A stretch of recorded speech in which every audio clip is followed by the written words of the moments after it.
Guys, I turned on the TV last night and I decided to turn on a random episode of One Piece, okay? I turned on episode 196. Now, this was actually a filler episode, but as soon as I put it on, I just got this big ass smile on my face, you know? And it was just because seeing the old openings and everything, and just it was just so good. And the thing is that it was a filler episode. Like, I started during a filler arc, but it was just so good. It's one of those things whereas, like, I don't understand why people jump and skip around when it comes to One Piece, when it comes to anime in general in the first place. Particularly with this show, is everything is done so well, whether it's the filler arcs or it's canon, you know? But hey, I guess it is what it is. And you know, this is about to be my top 5, you know, the best One Piece arcs, the way that I see it, okay?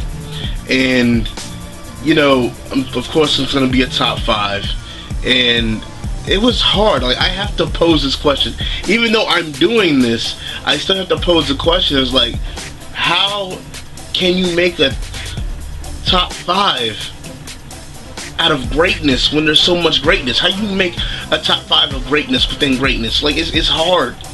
It was difficult. Like, it was hard for me to do this. But anyways, guys, we're going to go ahead and keep this going. We're going to go on with number 5.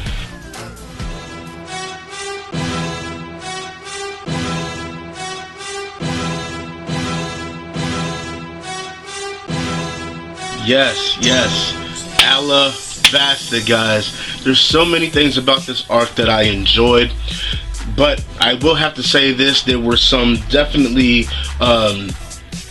easy to win spots for the number 5, without a doubt, which were Skypiea, Fishman Island, and Savity Archipelago.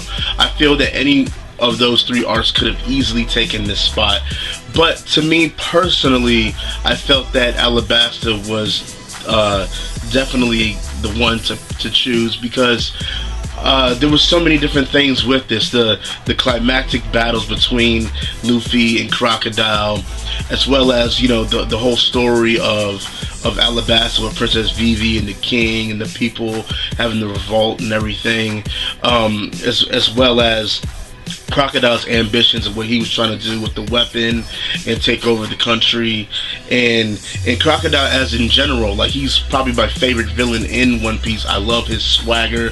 I love just how he carries himself and how he talks and stuff. Like, he was definitely the villain that I saw first, that I was like, okay, I see how he is. I'm pretty sure there's a lot of other people that are going to be a lot more villainous than him, but at the same time, I just like that kind of character when it comes to somebody of the opposition, and it was a complete contrast from Luffy, definitely.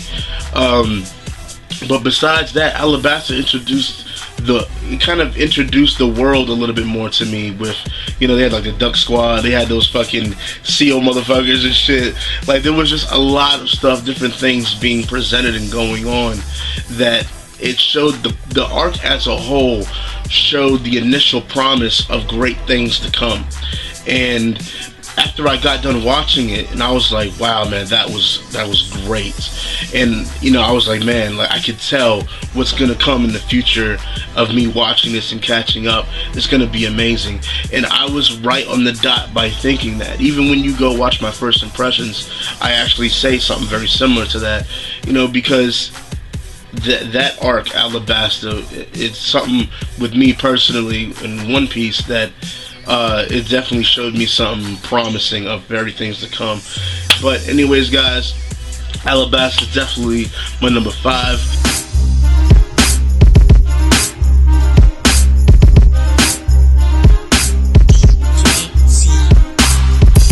Number 4, Water 7. Now, this is another arc that I felt that could have easily taken some other place, which was number 3.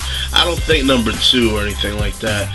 But Water 7 is definitely an arc that has to be on this list. without a doubt, like, I mean, we'll just start with the landscape first. The Water 7 as a location was amazing. I even said it in my impressions of Water 7.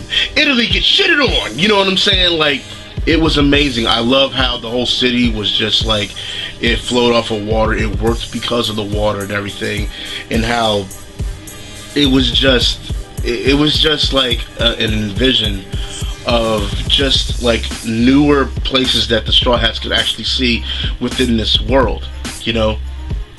And Water 7 was kind of like that first place like that, you know. And it was a very inviting place, you know. And in Water 7 we got to see the ship rise with Lucy and everything, and the whole introduction to the CP9 and the Robin disappearance, and coming to find out what's going to be happening to her and stuff, and then the Straw Hats being pretty much black framed for what they were going to be doing here coming in the near future. And you know, like, it was so many things. And then beyond that, like, Water 7, without a doubt, like, when it comes to characters and it comes to the crew, it was probably the most growth in characters there. You had Usopp that didn't want to let go of the Mary at all. He didn't want to get rid of it. He loved the Mary. Everybody loved the Mary. Everybody saw the Mary as a part of the Straw Hats. It was a part of the crew, but he didn't want to let go of it. He had a stronger attachment to the Mary, and understandably, than probably everyone else, but everybody still kind of had that strong attachment to the Mary, and he couldn't let it go. And it was to the point that, like, he even wanted to fight Luffy, and he fought him and everything. They had their falling out, but it also showed, like, the growth within the characters, because it seemed like it could have even been possible that the Straw Hats could have even disbanded there at Water 7. Like it was almost getting to that point, but they mended their wounds and everything. They came back together. They all had some growth as a character alone, specifically with Luffy and Usopp, and we ended up coming back together, and it definitely was an awesome thing. And as well as we got introduction to Frankie and everything. So this Water 7 was an arc alone of just monumental just progression and improvement, and that's why I think it definitely deserves to be in the top 5.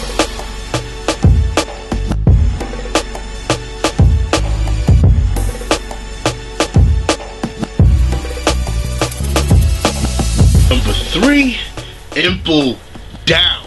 Like, this is the very definition of a race against time. Like, there was one goal. You know what I'm saying? There was one goal. Get Ace. You know what I'm saying? And it was just Luffy's battle of going through this hellish prison of Impal Down to try to achieve his goal of retrieving Ace and getting him the hell out of there. Things didn't go quite as he planned, but hey, what plan actually goes perfectly okay, especially in these circumstances? This arc was awesome, with Magellan being the head of the villain and just having this crazy awesome fucking power, man. Like, it's crazy how One Piece is, because Magellan in the end, because of what he went through, because of what Luffy went through with Magellan, impacts the rest of the story. You know, it's amazing how this is written. But just to get back on Impal Down alone, the characters that were all throughout Impal Down were definitely amazing. I love the fact that, like, even after he got to where he needed to be to get Ace, he had to team up with someone that he recently despised and hated. You know, so he had to team up with Crocodile. You know what I'm saying? And then he was with Jinbei as well. And I even said in the arc impressions, I was like, yo, he gonna fuck with this team. The Warlord, the Past Warlord, and the Rookie, yo, you know what I'm saying? Like, it was so much energy and so much fucking hype shit in that goddamn arc. So much of it. And it was just a constant movement and progression. It never slowed down. It was just boom, boom, one after another.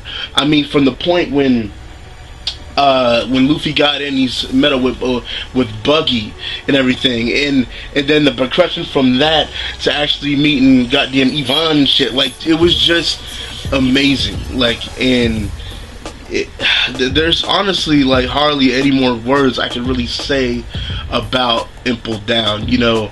And the ending of it too, man, oh my god, yo. Bon Clay forever, forever. Bon Clay, you know what I'm saying? That is it. You know, Magellan tried to do everything that he could to stop him, to stop the movement, but your boy Bon Clay held it down. He did a complete 180, and this dude represent hard as shit. Like, man, awesome, unbelievable art.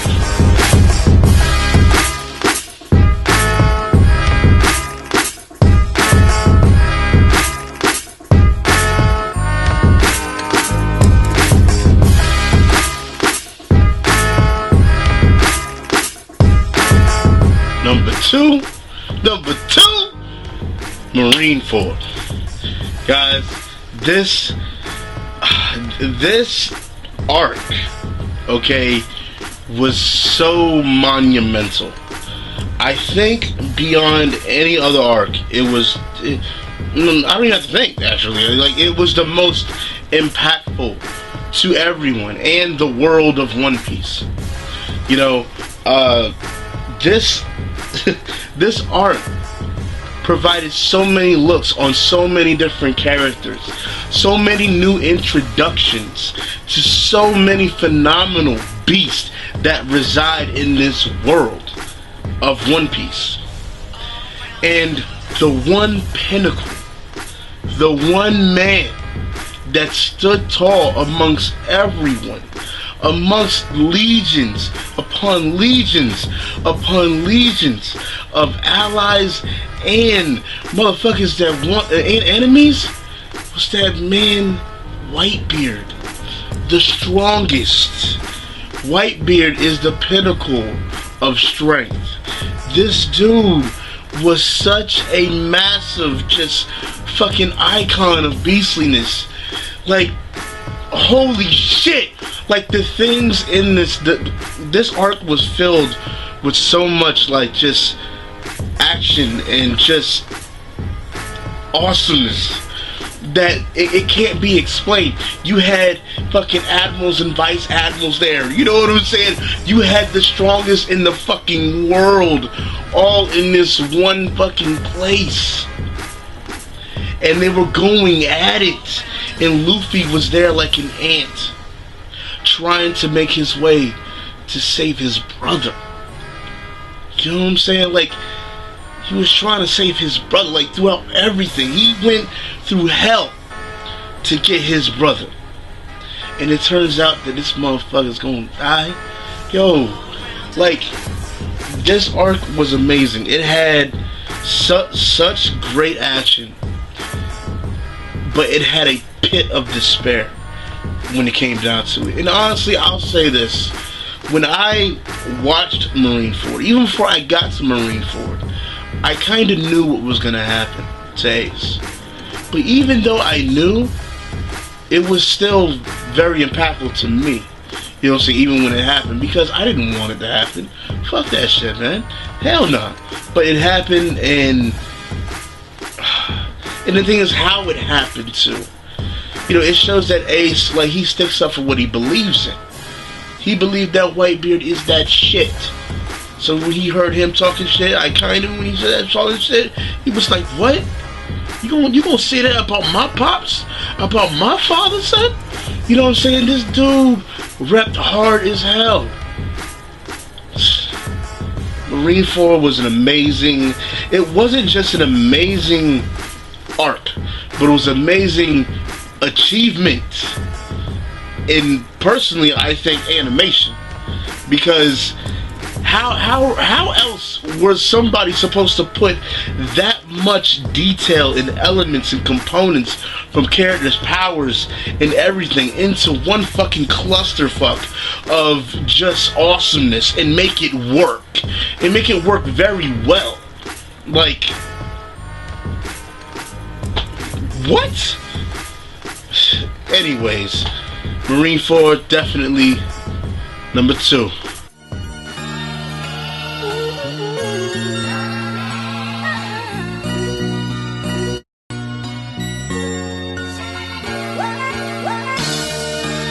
Yes, yes, yes.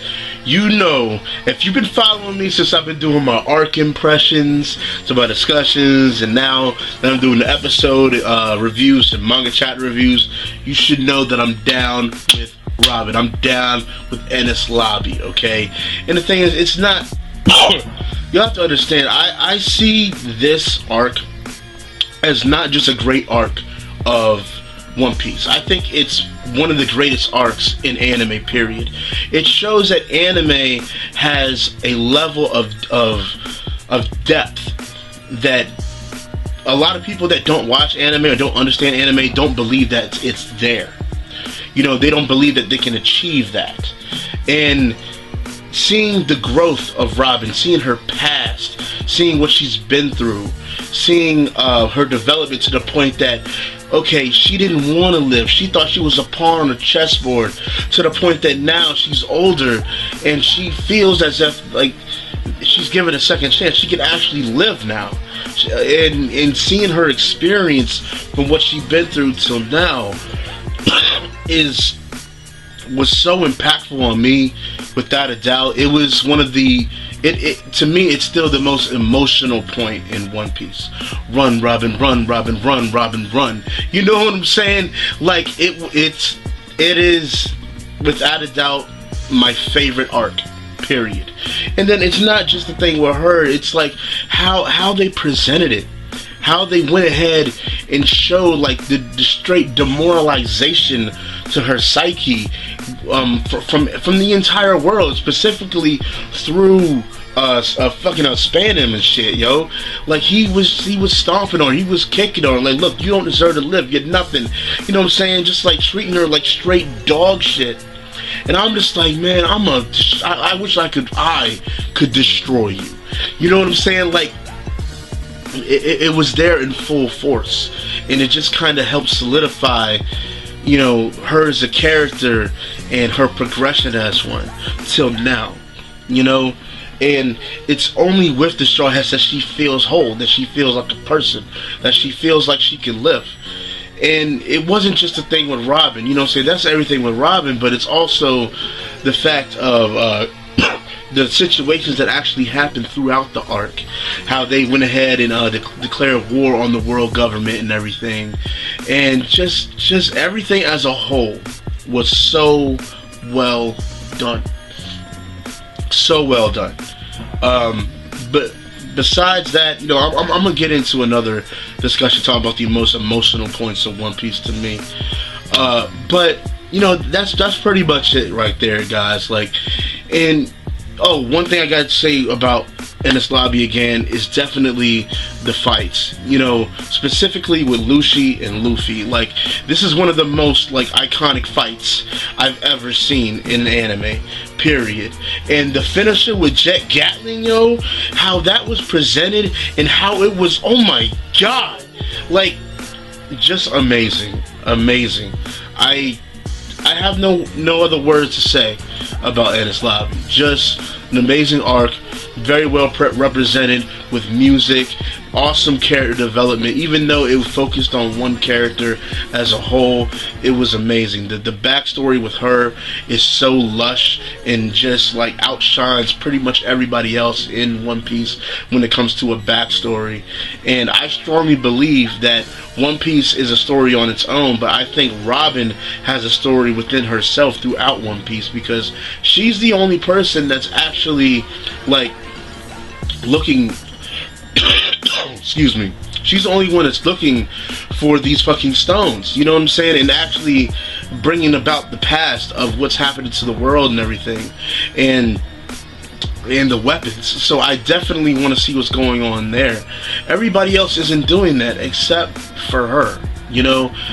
She's more vital to the story of One Piece than I think some people probably give her.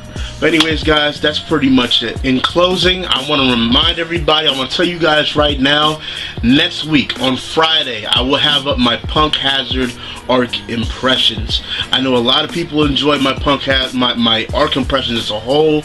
And guys, I want to say this, that my bad, I couldn't put out the impressions before, but I had a lot of things going on. I had to catch up with One Piece. I'm reading it and I'm watching the series now, so I'm caught up. So guys, if you enjoy my arc impressions, you like how I do them, check out my episode reviews and my chapter reviews from now on this channel, guys. Definitely check them out. I do them exactly like I do my arc impressions, just that they're shorter. So you know what I'm saying, if you like the hypeness, you like the entertainment, all that stuff, definitely check them out, guys. Rate, comment on them as well. Definitely rate and comment on this video as well, guys. Thumbs up if you enjoyed it. Support AnimeCenTruL, AnimeCenTruL, guys. Without a doubt, I'm CenTruL, and I'll see y'all next time. I'm actually going to be putting up the other arc impressions here on Sunday. The rest of the One Piece arc impressions on Sunday. So definitely look out for that, guys. And then on Friday of next week, we'll be going to Punk Hazard arc impressions. So I'll see y'all later. Thanks for watching. Peace.